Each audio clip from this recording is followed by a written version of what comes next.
Ahojte bajkeri! Na záver sezóny sme si nechali cyklovýlet, ktorý je technicky náročný, ale odmení vás neskutočnými výhľadmi na Vysoké Tatry, Nízke Tatry a Malú Fatru. Cesta na Smrekovicu začína v Podsuchej pri reštaurácii Bodega. Asfaltka s výživným stúpaním je najnáročnejšia cyklocesta na Slovensku, sklonom sa aj vyrovná cesta na Šachtičky pri Banskej Bystrici, ktorá je však o polovicu kratšia.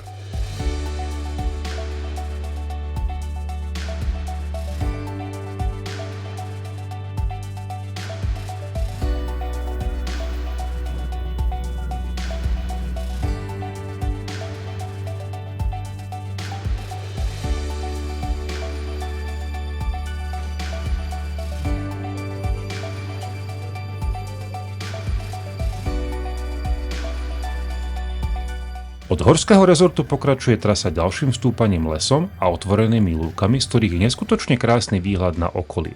Cesta hrebeňom preverí techniku jazdy aj tým skúsenejším. Pri troche opatrnosti sa však dá zvládnuť bez problémov a samotná námaha skutočne stojí za tie dýchberúce výhľady.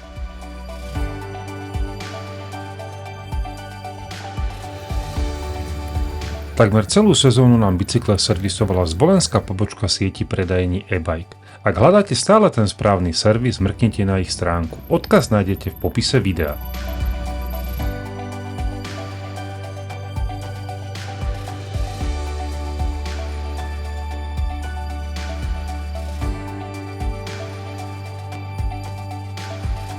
Dobre značená cyklocesta nás privádza až k odpočke k vrcholu lyžiarskeho strediska Malinovo Brdo. Tie výhľady by bolo škoda obísť.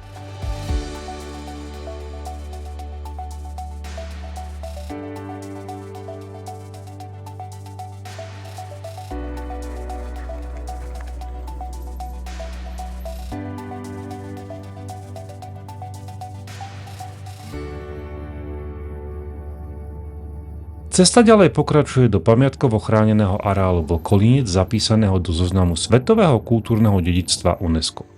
Po zjazde z Vlkolínca sa napájame na cyklokorytničku, ktorá nás bezpečne dopraví do miesta, odkiaľ sme začínali náš cyklovýlet do Podsuchej.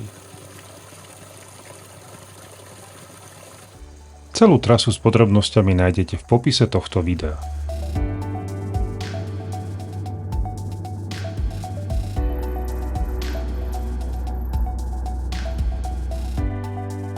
Táto cyklotrasa patrí k tým najnáročnejším okruhom na Liptove. Pre rodiny s deťmi ju odporúčať určite nemôžeme. Výhľady na okolitú prírodu sú však skutočne výnimočné.